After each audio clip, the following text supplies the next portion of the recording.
okay, Ryan?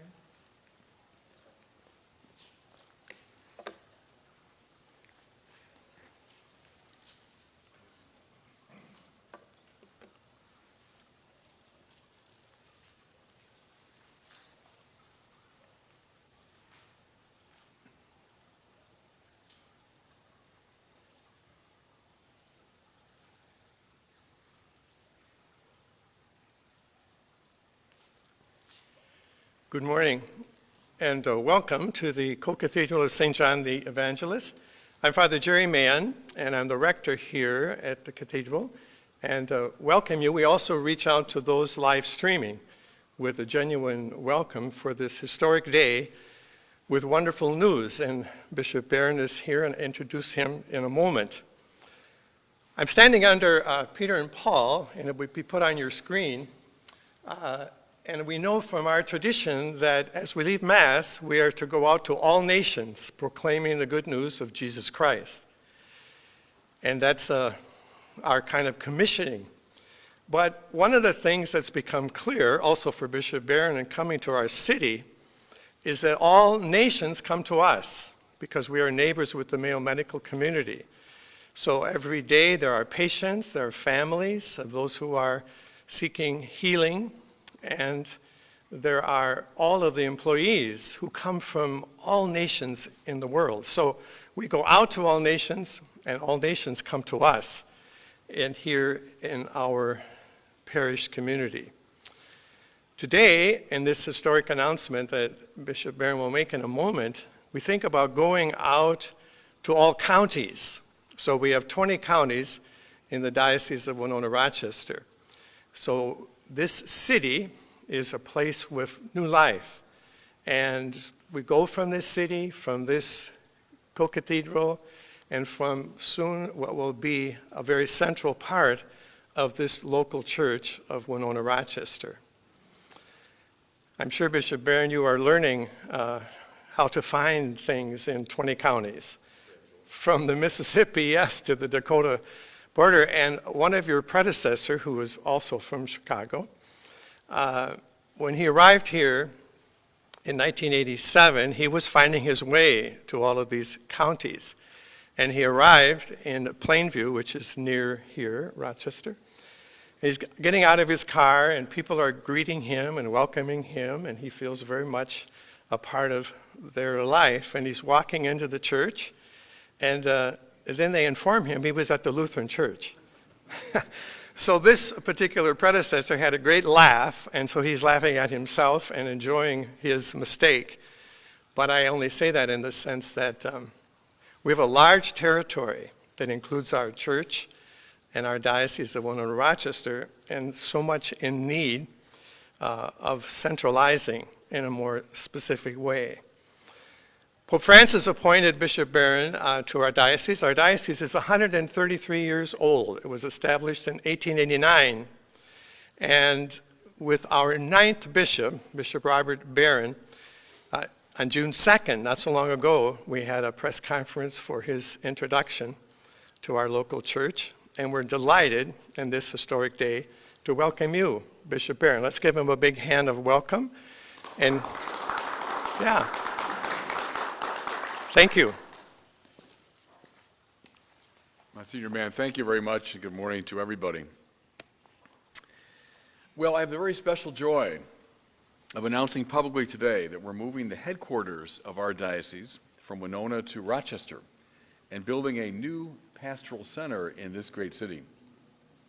The land upon which the new structure will be built, as well as the funds for the construction itself, were provided by the extraordinary generosity of a single donor who prefers to remain anonymous. The building will rise on the corner of 19th Street Northwest and Jeremiah Lane, just across from Lourdes High School, 6 or 7 minutes from here. We're currently finalizing the securing of the necessary permits from the city, but we project that construction will begin in earnest in the spring of 2023 and will be completed by Easter of 2024. As you can see from these diagrams and mock-ups, the pastoral center will be a functional office space indeed, but also, I think, a beautiful example of distinctively Catholic architecture. Though this project's been discussed in the diocese for many years, we cannot go ahead with it while we were still working our way through the bankruptcy process.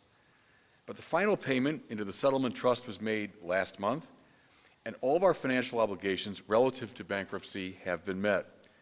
So we believe that this is the time to look confidently to the future. There are many reasons why this change, we feel, is necessary. First, there's been, as I suggested, a consensus among the leadership of the diocese for many years that this move should be made. And indeed, when I presented the plan to the Diocesan Finance Council and Presbyteral Council, it met with unanimous support. In many ways, the change was forecast when, in 2018, the diocese adopted the double name of Winona-Rochester, and this parish church of St. John the Evangelist was recognized as the Co-Cathedral. A second reason has to do with geography. You heard from Monsignor Mann. Since our founding in 1889, our diocese has had a rather distinctive configuration, running from east to west across the entirety of the southern part of Minnesota, from Wisconsin to South Dakota.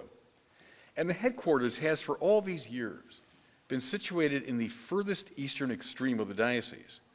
And this has obviously made contact between the bishop and his people challenging. The move to Rochester will make this mutual contact considerably easier.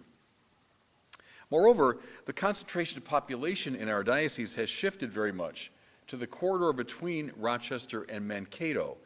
Thus, this change will bring the bishop much closer to the majority of his flock. A third reason I would stress, and here again very much in agreement with what Monsignor said, is culture. It's long been a conviction of mine that the church belongs in vibrant conversation with the contemporary culture and its institutions. While Winona is, of course, home to several colleges and universities, places of higher learning, significant corporations, Rochester, after the Twin Cities, the largest city in Minnesota, is a center of politics, the arts, communication, and transportation. Also, as we all know, it's home to the Mayo Clinic, arguably the most important center of healing and medical research on the planet, a place which has become a crossroads of the world. It's good for the church to be institutionally established in such a place.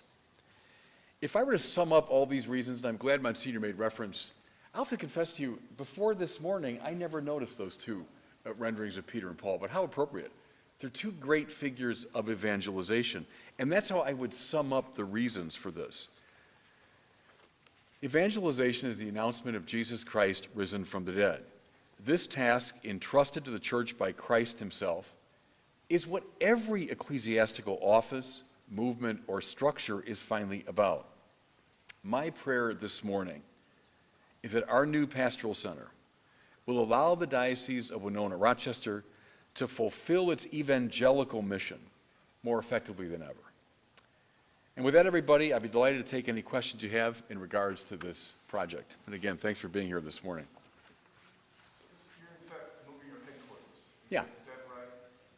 Could you speak a little bit about how significant this is, historically speaking? Because back when, the diocese was established in Winona, Winona was a boom river Right. town. And Rochester, I was just wondering if you could talk about how the changes. Yeah, I think when the diocese was founded in 1889, it made perfect sense to have the headquarters in Winona, a river city. It was indeed a center of commerce and transportation. And I think it's fair to say a lot of that has shifted now over a century. As I say, Rochester now, after the Twin Cities, the most important city in Minnesota, center of commerce and transportation and business, but above all with the Mayo Clinic. I think it is, and you see it just walking around the streets of this city. The whole world comes here. Africa, Asia, Latin America, the Middle East, everyone comes here. And I think that's a good place for the church to be. I'll say this, I've been here now for about 5 months. I love Winona. I think it's a lovely city. I get down there on a very regular basis to our headquarters there. So it's not any kind of casting aspersions upon Winona, but I think the center of gravity, culturally speaking, has shifted here. So it makes more sense for the church to be established here. Please, go ahead. Do you have a timeline on this project? We do indeed. Yeah, we're hoping when we get the permits cleared and all of that we could start construction in earnest in the spring of 2023, and then we hope to be finished a year from there. So let's say around Easter 2024. So roughly a year and a half from now, my hope would be we'd be set up in this new building. Can you speak to any specifics, square feet? I mean, I don't know, when I heard about pastoral center, I had to look it up just to make sure, what does that mean? And then who's building it, or who's constructing it? Well, you have the builder and the architect here, maybe they could speak to that. But what we're looking at really is the official administrative center of the diocese. So currently in Winona, I think we have about 37 people who work in that headquarters. And they head up various departments of the diocese. They help me basically in my shepherding and administration of the diocese. So you'd have office space for all those people. At the center of this building, I think it'll be a really beautiful feature, is a chapel. And it'll cover the really 2 stories there. And I love the rose window feature that will be, I think, a very evident sign to the community of the presence of the church. But it's basically the official headquarters of the diocese. I don't have the exact figure. Maybe Mr. Brandon, our CFO, if he has a clearer idea. About $8 million. But again, through the generosity of a single donor, we have the funds and the land for this project. Is it this thing coming from Rochester? I think he'd prefer to remain anonymous, so Start with an R. I'll just leave it there. So 37 people currently work at the place in Winona. Is that going to be the same number of people in Rochester, or is there going to be space for like more offices, more people? We'll have to see. I'd say roughly the same, at least at the beginning, but we'll have to see. I'm just brand new in the diocese, so I'm trying to get my feel for what's needed. I'd like the people who work in this building to be very much in line with my vision for the diocese. So I think we'll take a good look at that as we go forward. But I would imagine, sure, roughly be the same configuration. Do most of the people that are part of your staff live in Winona, so they're going to have to pick up and come here or drive or relocate? Again, we'll have to see. So many do. Many live in Winona or environs. Some don't. Some live in different places. And we're in the process now of discussing that with those who work in Winona and to see who's open to coming, who isn't, who might be willing to relocate. We're kind of in process of determining that. And I just want to, Yeah, please. I know you touched on it, but I just want to phrase the question this way. How does this strengthen the Catholic Church? Well, I think it strengthens us evangelically because it puts the church in its headquarters, right in the heart of this major cultural center. And indeed, crossroads of the world. I mean, I knew, of course, about the Mayo Clinic before I came here. But just being in and around Rochester these months, to me, has been a very eye-opening experience to see literally the whole world coming here. I think it's good for the church to be there. So go out to all the nations, these evangelical figures. Appropriately, as Monsignor said, on the outside of the church, as we go out from the liturgy, we go out to evangelize. I see this new pastoral center as a key to that new evangelization. You did say that before your arrival, was there a conversation going on about making this move? And you mentioned, so it even predated you to a certain extent? It did indeed, yeah. In fact, one of the first things I heard once I'd been appointed from Bishop Quinn and others was that this was being discussed anyway. So they left it, I think, up to me to make the determination, but it was certainly being talked about for a while. As I say, when I presented it to the Finance Council and the Presbyteral Council, it met with unanimous support. So I think the leadership of this diocese knew this was a good move for a long time. So the key factors were coming out of the bankruptcy,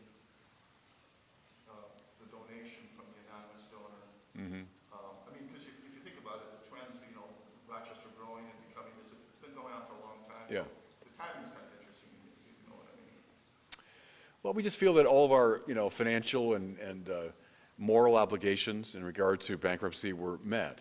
And, the church, I think, shouldn't put its life and mission in permanent suspense. I think we did what we were obligated to do, and we did it in good faith. But then the church has to look to the future and look to its own mission. So this is part of that, I think. Please, go ahead.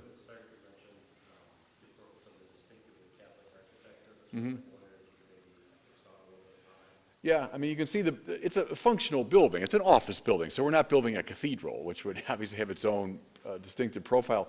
But I wanted the building, too, to speak of the Catholic architectural and artistic tradition. And you see it in some of the fine work, the sort of Romanesque design, and especially in that rose window. And I think the interior of the chapel as well will be quite beautiful. So I wanted it to be in its physicality, also an evangelical sign to the wider community. I want it not to look just like another office building, but it would be clear that this is the Catholic Church.